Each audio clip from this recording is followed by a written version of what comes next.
Okay, picture this. A machine that literally creates clean, drinkable water right out of thin air. I know, it sounds like something straight out of science fiction, right? But it's real, and it's happening right now.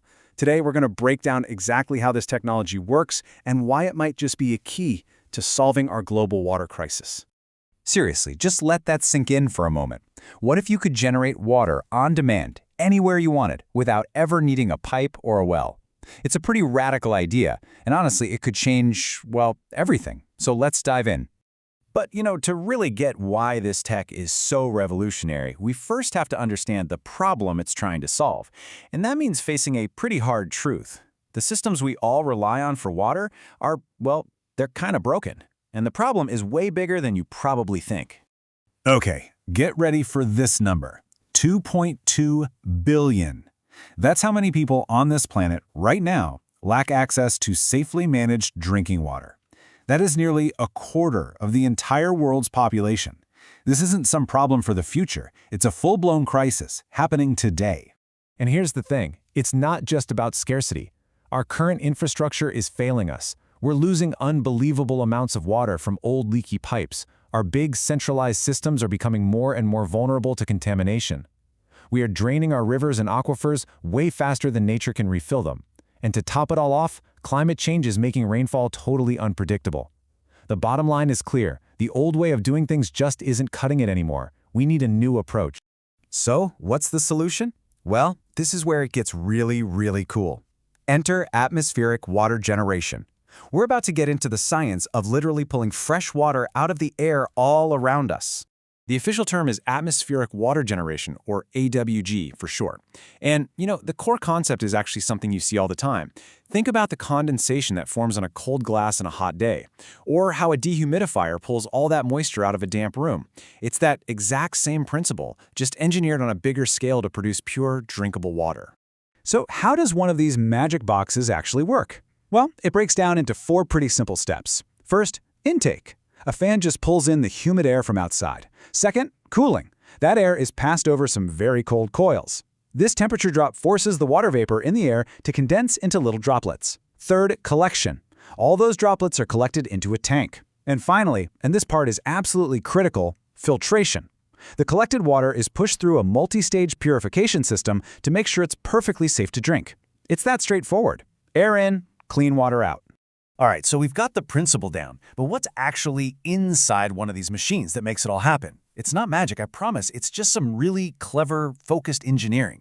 If you were to crack one of these open, you'd find a few essential components.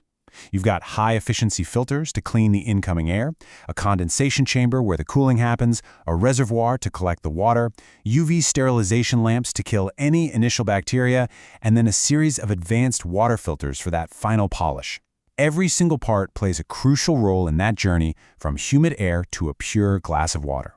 Now, I know what you're probably thinking. This all sounds incredible, maybe a little too incredible. So what are the catches? What are the limitations? Let's get real and tackle the big questions about the practical challenges and the true potential.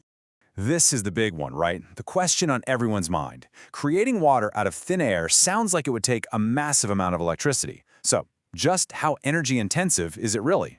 And yeah, let's be upfront about it. Energy consumption is the key hurdle. Early models were definitely power hungry, but as the technology has improved, modern units have become way, way more efficient. The real game changer, though, is pairing these systems with renewable energy, like solar panels. That combination opens the door to generating water completely off-grid with a nearly non-existent energy footprint. That is huge.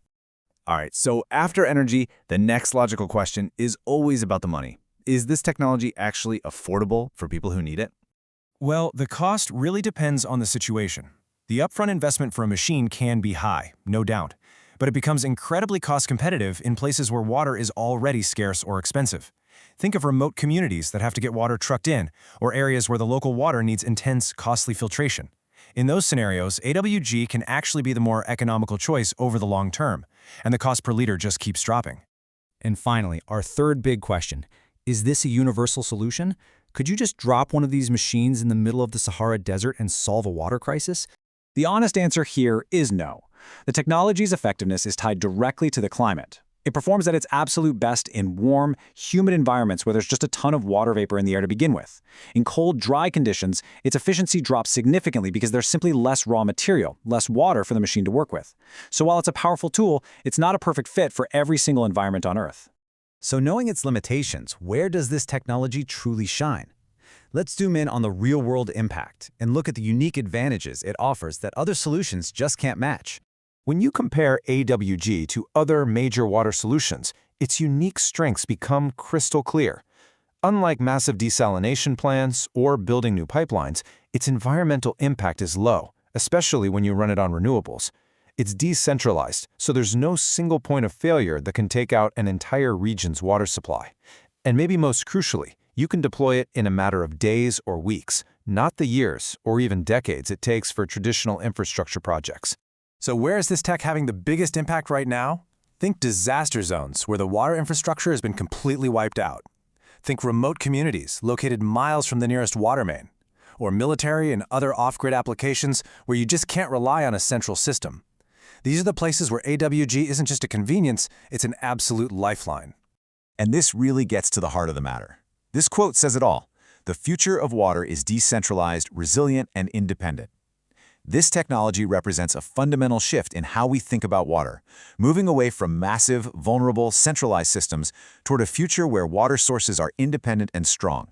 It's about putting water security back into the hands of local communities. So I'll leave you with this final thought.